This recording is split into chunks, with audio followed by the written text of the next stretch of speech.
Welcome to our 57th podcast. Today we'll be talking about how to create a sense of urgency without panic. What's one thing you can do now to light a fire without setting the workplace ablaze? Keep listening to find out. Welcome to Harmonious Workplaces, a podcast about corporate culture, organizational change management, and workplace behavior.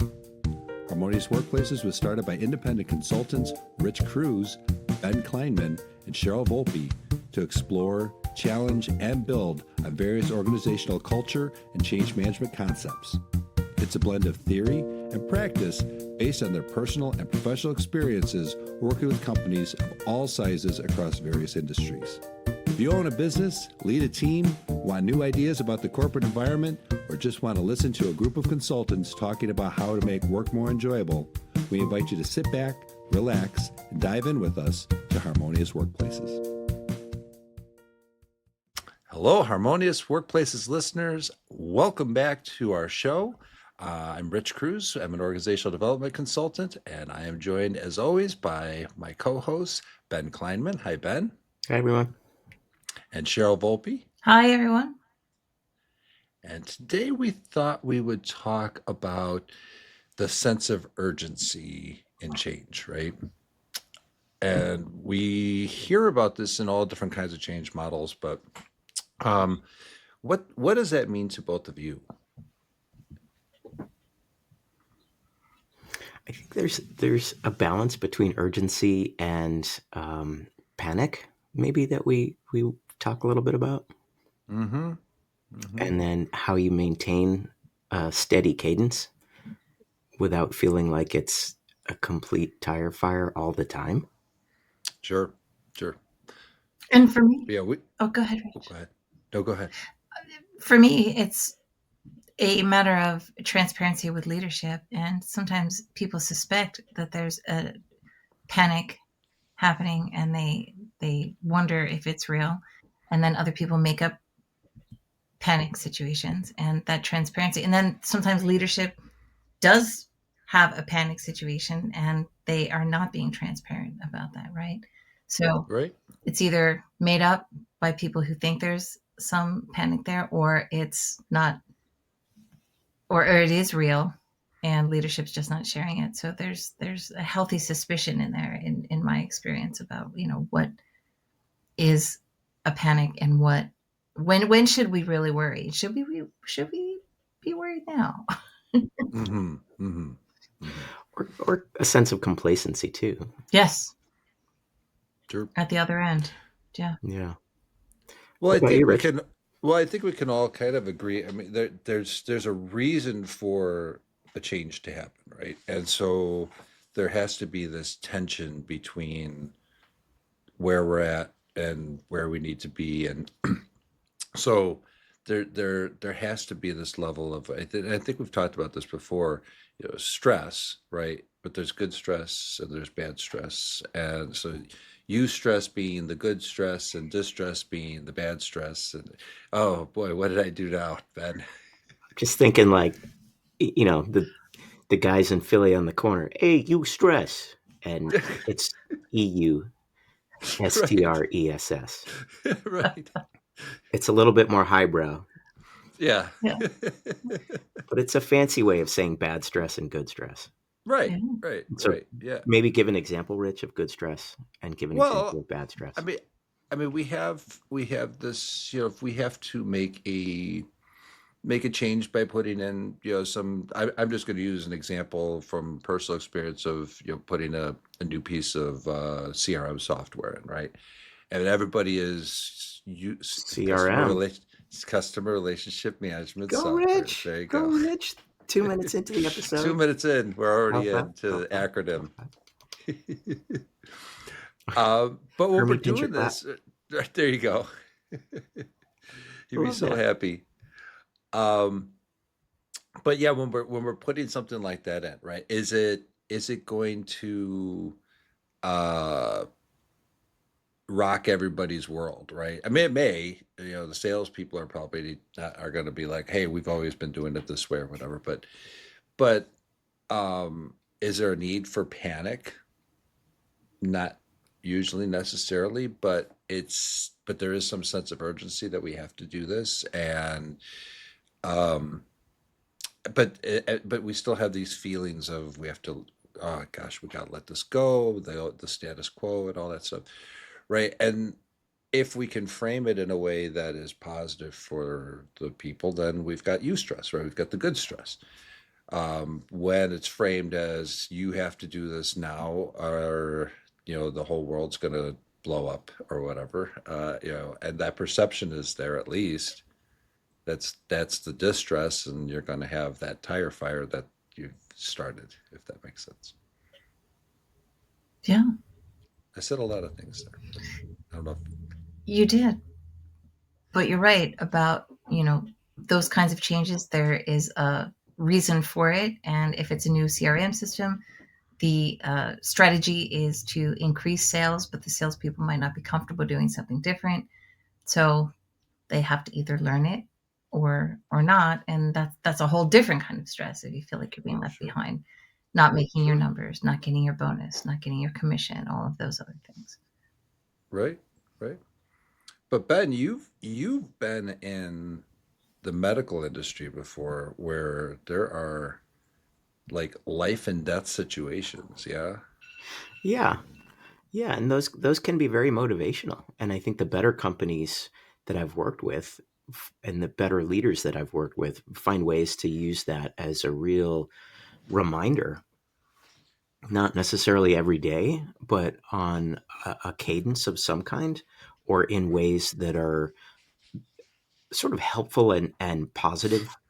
And you talked before about framing and painting something in a way that is, wow, the stuff we are doing is really making a difference. And one of the things that's really cool is that if you look at the overall problem, there are millions of people dying from heart disease or from cancer every year. It's unimaginable to think about. But if you think about one person, like someone in your family or someone down the block or whatever, it makes it much more tangible.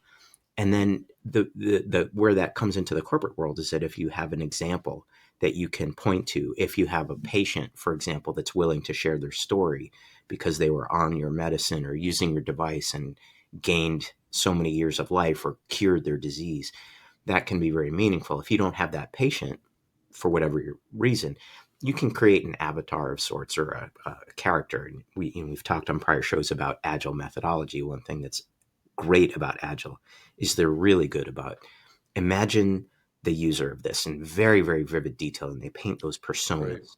That's one thing that's bled into other parts of user experience design that I think has come from agile in a really nice way. Sure. Anyways, it's a long way of saying that you can just imagine a patient and you paint that person very vividly, and then you say, okay, what I'm doing is helping this person live an extra few days or few weeks. Now that's great, but to do that every single morning, every single day at work, that's too much. So you have to be Hmm.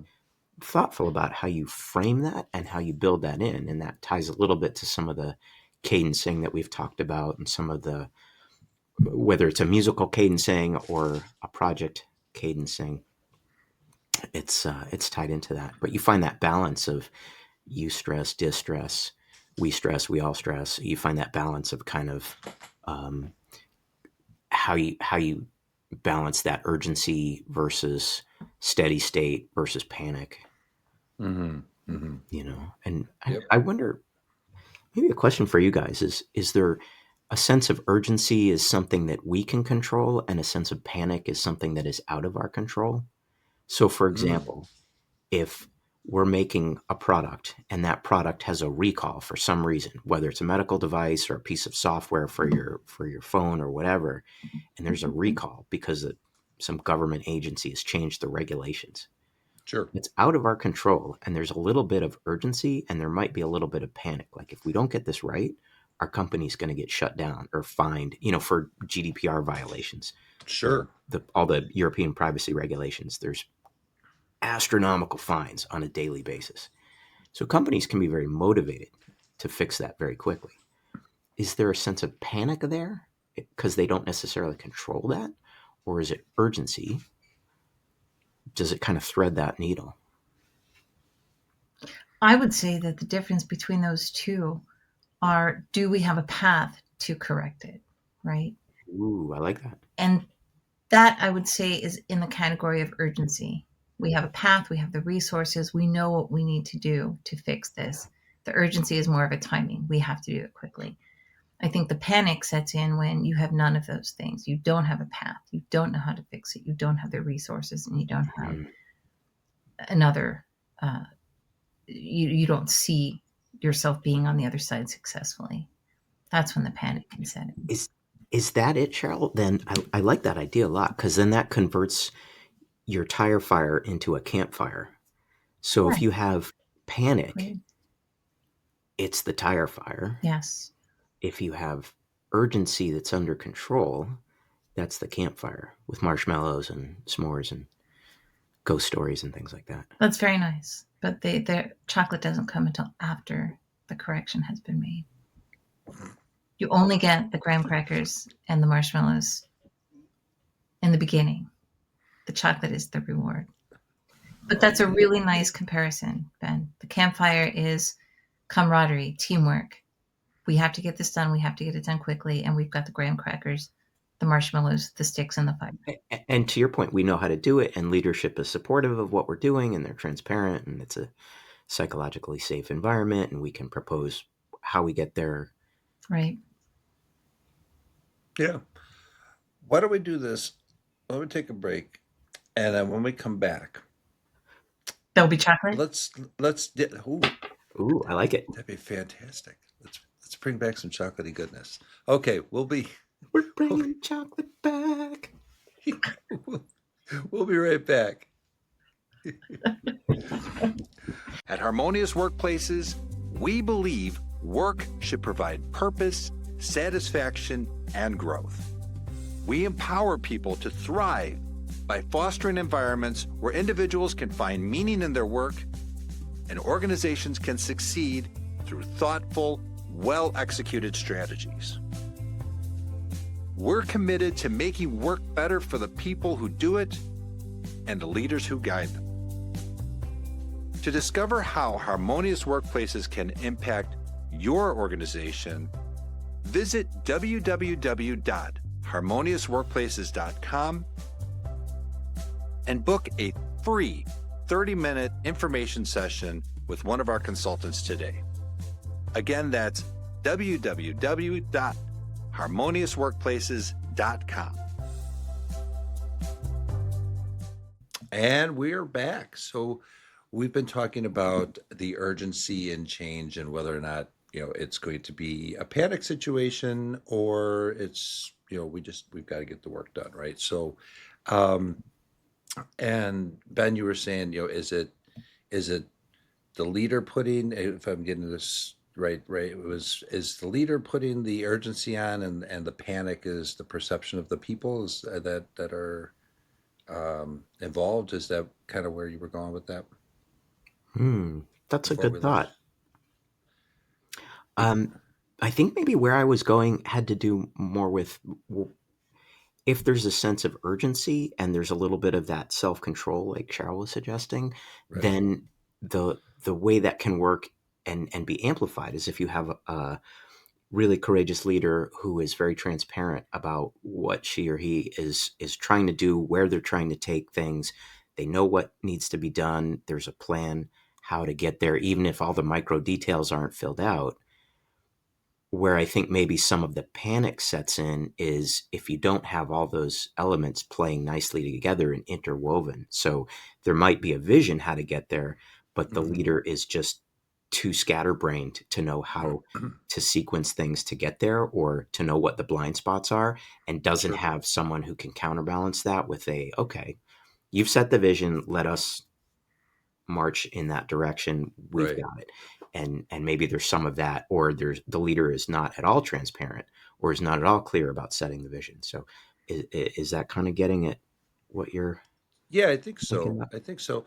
Okay. I, Before we went to the break, one of the things that came to mind for me was that Cheryl, you have talked about several times transformational leadership versus transactional, where the transactional leader is, excuse me,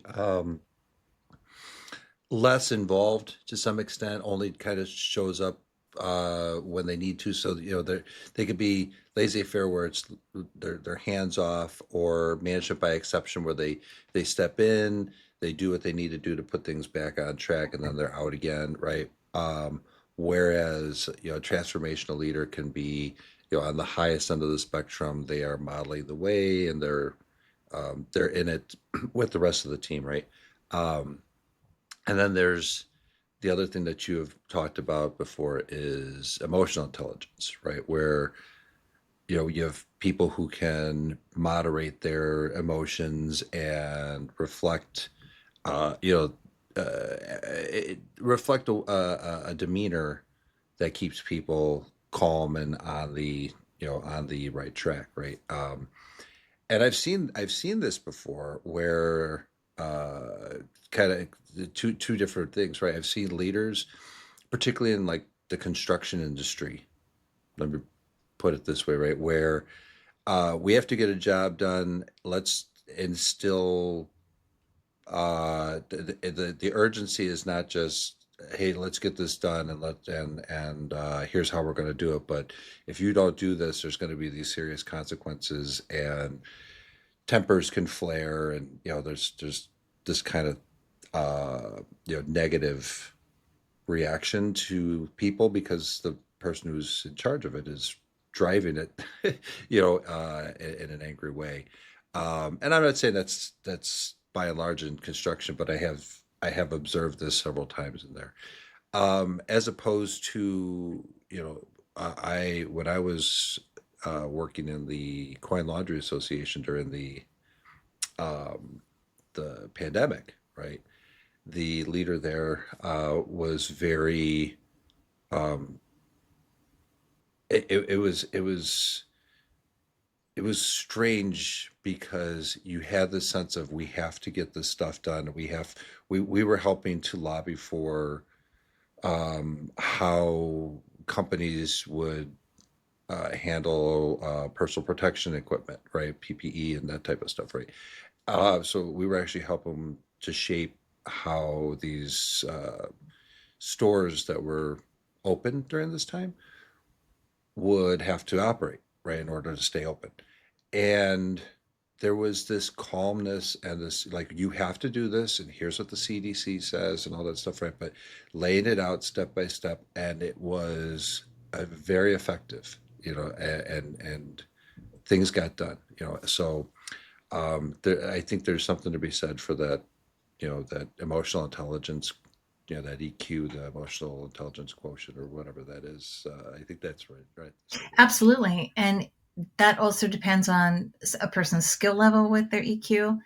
Was the change expected or unexpected? And what are the resources, going back to what we were talking about with the campfire versus the tire fire, right? And some leaders are just better at keeping the troops calm, and other leaders, you can see the panic on their faces right away, right? Yep. Yeah. Yep. Can I put in a plug for an upcoming guest who's going to be fantastic in talking about leadership through uncertainty? Yes. Please. Well, so put a pin in that one in terms of join us in a short number of episodes for that guest, because that'll, I think, speak very much to this point. Absolutely. Yeah. Absolutely. That's Yes. that's going to be fun. Very good. I did want to draw one other parallel, Rich, to construction. I was thinking about production, and there's a script for an episode, for example, Mm, and you have the path, you have the resources, presumably, until either something unexpected happens, and then you either have the money to fix it in the budget. You're gonna go over, but at least if the money's there, that's unfortunate, but you can spend it and fix the problem. If the money's sure. not there, that can also determine, are we going to panic or is this just a matter of time to fix? Mm-hmm. And you Mm-hmm. may have the end of the episode in the script, but the amount of work that it takes to get that accomplished can create a different kind of stress or urgency, that if everything goes exactly according to plan, there's a reasonable amount of stress to get it done, and it's very rewarding. But how often have either of you ever seen a project, blueprint and construction, script and production for medium, ever go exactly according to plan? No, right? So, and Almost that never. yeah, and that depends on how that goes is determined by the leadership's Hmm. Yep. ability to And keep that calm. Yeah. I wonder if there's a sense of expectation there too, like what you're talking about, Cheryl, with producing a show makes me think of theater. And there's always everyone working on a production knows there's going to be an opening night. So it's not like there's some open ended process. There is a rehearsal process, there is a honing and a shaping and a crafting. And at some point, that all ends and the show is opening night. And everyone knows that and is working towards that. And it can be a whirling dervish tornado approach, or it can be sort of a creative sort of cloud storm type thing, or it can be just a very regimented marching towards that thing. But you all know that it's going to open. And I'm wondering if there's some sense of there's got to be something in that, whether it's a fixed ship date for your new product that you're delivering to users because the CEO announced it at some conference and it's going to get delivered on that date, or if it's opening night for a production or a release date for a new show, whatever it is. If there's something about how that can either help or harm in terms of urgency versus panic, and if that comes back to the leadership, the director of the show, the producer of the show, the CEO who's driving that product development. Because I've seen it both ways. I'm sure you have too, where there's Hmm. urgency, there's everybody moving to something they know is going to happen, and then there's panic. Right. Right. I think it depends on planning largely, right? If you've got a good plan where every step is timed reasonably, right? And then when there's a huge deadline like opening night or ribbon cutting, the anxiety can go up because of how final and what a big deal that moment of unveiling is, right? And then that's when Right. you have to depend on your team, your plan, your resources, and your motivation too. Everyone's got to be rowing in the same direction to make that opening night happen to the best of its ability. Drumming to the same beat. Rich, do you find that in your drum circles too? Like if you have that same sense of you're building in a way that's constructive, or you're building in a way that's just it'll end at some point. Well, so my experience with I would say that the drum circles are a little different situation, but like I appreciate that we're bringing in here television production, theater, and my perspective would be like instrumental music making, right? Where you're gearing up for some performance, right? And you're doing there's in I'm not sure how it is, Cheryl, in production for television, but in theater you have Tech Week. Well, and Cheryl, you've been on the stage, so you know Tech Week, We've done tours, uh, yeah, that's right. right? Yeah. So you are everybody is focused for that those before opening day. Everybody is focused on we got to get the lights, the sound, costumes, all this stuff together, right? And it can be, like you said, Ben, a whirling dervish of everything swirling around. But if you've got a director that can create uh, goals for everybody, like we have to, here's what, and break it down to kind of a stepwise process of here's what we have to do. We have to get this done, and here's the sequence of what we need to do and keep people on. I've seen that being very effective. So, and I've seen that in music making, like in band, or other ensembles that I've been part of, where uh, you know 2 weeks before the show or a week before the show, we're just not together, right? But when we take the elements of what's not working and we work on those to get through those chunks, kind of, so you're chunking it out into smaller kind of micro goals, right? That Cheryl, you've mentioned, right? These Time micro bound goals. micro goals. Yeah. Yeah, right. Hmm. So when we're hitting those, it's like building Legos, right? Like Hmm. you can build on them and build on them and build on them, and there's plenty of evidence that supports that as a way to keep the momentum going, even during times of urgency. Would those be SMART goals that you've talked about before? Well, I think they have to be, right. I mean, especially at that point, they have to be specific, measurable, attainable, realistic, and as you Time just said, bound. time bound. Absolutely. You made me think, though, Rich, when you're on a tour, which is different than a theater, Ben, with your experience in theater, the tour, theaters are like a box of chocolates practically. I mean, every time you got to a new city, and I would only be early on the first couple of shows, but that stage manager has, we were fortunate to have really, really amazing teams. But when you showed up, sometimes there were surprises with that stage during tech check, right? Or Always. yeah, so Oh yeah. When you were resourcefulness, the resourcefulness and calmness, EQ of that stage manager dictated everything that was going to happen with keeping people calm with whatever they had to deal with. So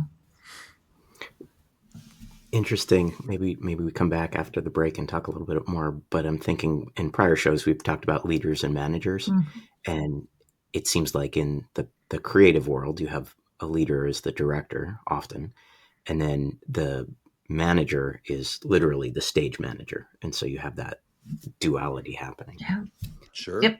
Sure. Take a break. Yeah. Let's take a break. We'll be right back. Meet Hermie the HR Hermit Crab. Laugh, learn, and lead better with Hermie. Hermie is here to tackle workplace madness with heart and humor from Harmonious Workplaces. He's perfect for HR pros, leaders, and change makers. Hermie teaches workplace lessons through cartoons and is great for team discussions and workshops. Get your copy on Amazon now. www.hermiehrhermitcrab.com. Again, that's hermiehrhermitcrab.com. And we're back. So this episode has been all about creating that sense of urgency and change, which we see this sense of urgency come up in John Cotter's 8 Steps, right? We've seen it in all different types of other models of leadership and change, right? And then, is it a tire fire that is panic driven and all that stuff, or can we use the tire fire to light a campfire so that we can roast those marshmallows and celebrate with our s'mores? And get everybody So rowing in the same that's direction right, in the very same quickly. direction. Right. Sometimes they are intentional, right? Yeah. Yeah. So where we left it in the last break, we were kind of bringing this into, and I love that we brought this into the arts, because it paints a great picture. Literally.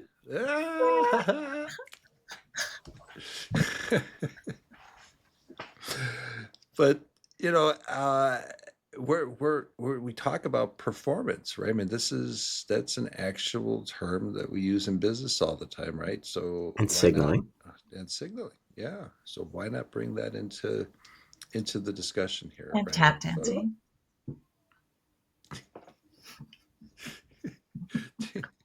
Did I miss an Dancing around episode? things. Huh? Did I miss an episode where we were talking about tap dancing? I don't think No, so. but But but that- we tap dance around issues all the time. Oh, yeah, sorry. The coffee's still kicking in. I'm sorry. That's all right. You guys are like 2 scenes ahead of me in the script. Woo! Yeah. skipped a page. But let's bring this home with, like, what are some maybe actionable things that people can consider when they're in a change and they have to do the sense of urgency, but we want to promote more of that good stress and ease off on the distress and keep people motivated. I like what Ben was talking about earlier in that the storytelling, give that problem a face, give that problem a family, give that problem a real life application, elicit some empathy about the life and death, whether or not it's literally a life and death situation or not, but to paint that picture of, what it means to an individual on an individual level so that the people that have to manage that issue, challenge, stress, or urgency can have a connection to the outcome in a way that makes the effort to succeed more manageable. Yeah, that makes a lot of sense. When you said persona, I had not really considered that in the context of change before. But in marketing and sales, that is used extensively, right? Like, these are the people that we're trying to cater to, and this is our target market and all that. But I mean, it makes sense having, as a focused goal, like, this is the person we're trying to help, and this, aligning people to actually picture the person Mhm. makes a lot of sense. And in many change paradigms, methodologies, models, whatever you want to think about, there's always some sense of looking at your stakeholders, whether it's a stakeholder analysis or some sort of stakeholder map or a 2x2 or a stakeholder spine. I've seen it called all of these different ways, but you're essentially saying who are all the people that this change is going to touch? And then sometimes it can be very helpful to elevate a handful of those, make those into very tangible personas. So it's not just an abstract, the people in production or the people on the shop floor, but it's like Jane in marketing or Bob the machinist or whatever. And you've got this Sure. nice picture of, you know, the gerbil or the hamster on the treadmill in Hermes' shop. You know exactly what that looks like. Or Yep. Rocco, the janitor, right, doing the dirty work every day, and you know exactly who that person is, how they think, what they do, how they might respond, or how you think they might respond. Right. And Right. so that helps you really tailor your messaging to that person. What does that person need to hear in this moment? And that's going to change over time, but it helps you think about your change and the impact of that change. So Hmm. I've seen that pretty classically across many different frameworks and models. You guys must have something similar in the org design world or the org development world too, right? Sure, sure.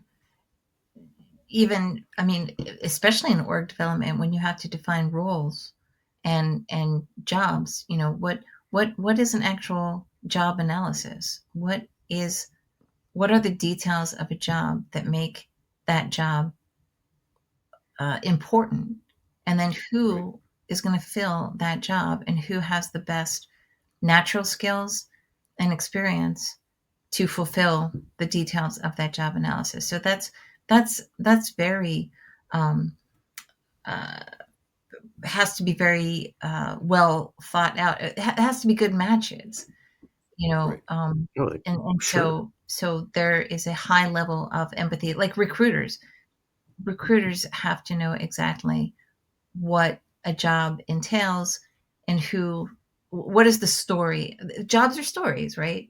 What is the story of that role, Hmm. and who's the cast member essentially to fill that story and do those things to make that That's role right. viable.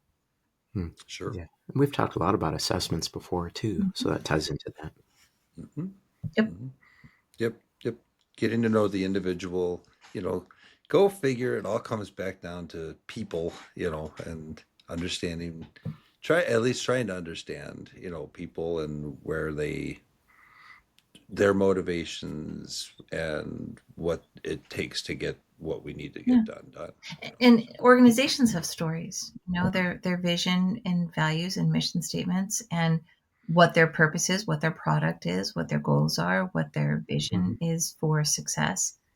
Those are all stories, and that's a more generic story, but part of the onboarding process is to learn that story, right? And the better you understand that story, the more adept you may be at handling the unexpected urgency, stressor, or Yep. change.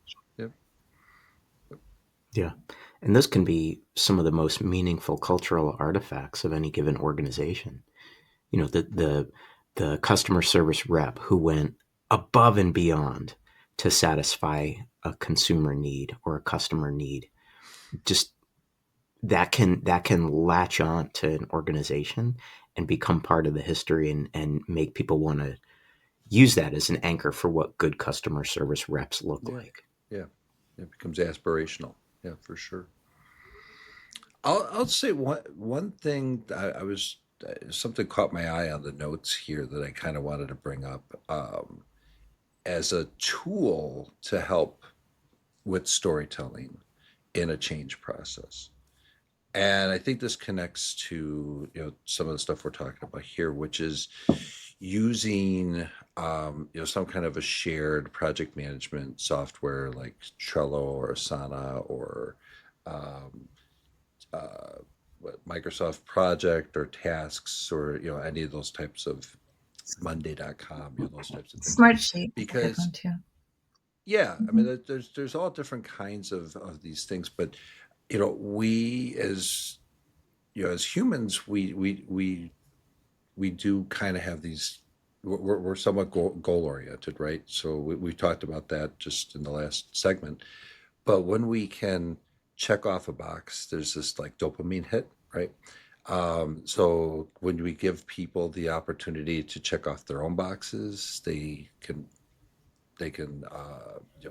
celebrate that win themselves. Um, They but can I found self-dose their dopamine. self-dose their dopamine. That's right. It's I So, just have to say, I was checking off podcast outlines in Asana this morning because there's so many unchecked. And I only did a couple because I left some for you to check off, Rich.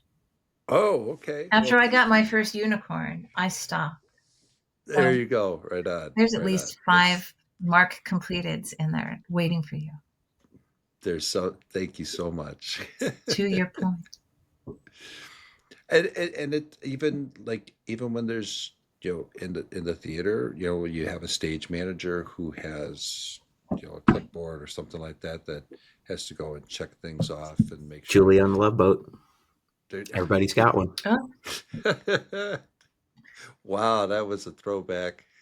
I usually have a clipboard right at my elbow, but I must be losing my grip because there's none in sight. Right on. But I Research found it. that when you have something like that, um, you can actually tell the story of what needs to be done because when you like to the what you were saying earlier, Cheryl, about planning, right? Is that when you have all these tasks in order and you've been um, purposeful in your sequencing and you've allowed people to put in their own tasks and their own I'm going to get it done by this time or whatever, Milestones, yeah. so some autonomy in that Mm-hmm. that when we can get together and talk about and look at this visual thing and go, here's the story of where we need to be, and then when we're done go back and revisit and go, hey, look, here's all that we've accomplished. I don't know, that I found that to be fairly Yeah. powerful. And we've talked many times in the past about people learn in different ways. When you are planning a change, plan for a variety of communication tools because people learn in different ways. Our Right. neurodiverse colleagues, are just one demographic amongst many that there's a variety of different ways that people retain knowledge and learn. That's true. And so visual is helpful for anyone. And a repetition too, in a good way. Mm. People, it's been shown that people just don't internalize things the first time or the second time, but there's that repetition that they need to see it or hear it or feel it over and over and over again. Right. And slowly it will seep in. True. All right, folks. Well, I think we've come Unless to they burn about- that marshmallow. I mean, you burn your first marshmallow, you realize pretty quick, oh, that's what happens. Yeah. I put my stick too close to the fire. And then you get the kids who are just like, I'm going to burn it. And all they do is like incinerate marshmallows every single time. Next thing you know, And if your marshmallows taste like rubber, you're probably in the wrong fire. Or you got the wrong marshmallows. Or you got the wrong or marshmallows. you need to take those back. That's true too. Ugh. May we never have to roast our marshmallows over a tire fire, Rick. Oh, cheers to that. All right. Well, thank you for joining us today, folks, on the Harmonious Workplaces podcast. And AKA campfire advice. there you go. Right on. Make sure though that you please do like and subscribe, share with your friends and family. We strive to make sure that we're delivering content that you want to hear. So we want to hear from you as well. Send us your tire fire stories. Shermy says, Love it. don't light the tire. Yes, listen to Shermy. Hermy. Yeah, go to hermyhrhermitcrab.com and you will see all kinds of goodies over there with the new video that was just published just this week. So little Q&A there. Yeah, Hermy went to PSYOP, right? But he had to kind of stay in the wings. He had to stay in the wings. Yes, but that has been published, and we'll have more. If you're on LinkedIn, check that out. So Cool. Oh, super exciting. right on. All right. Well, until next time, folks. Make change your friend.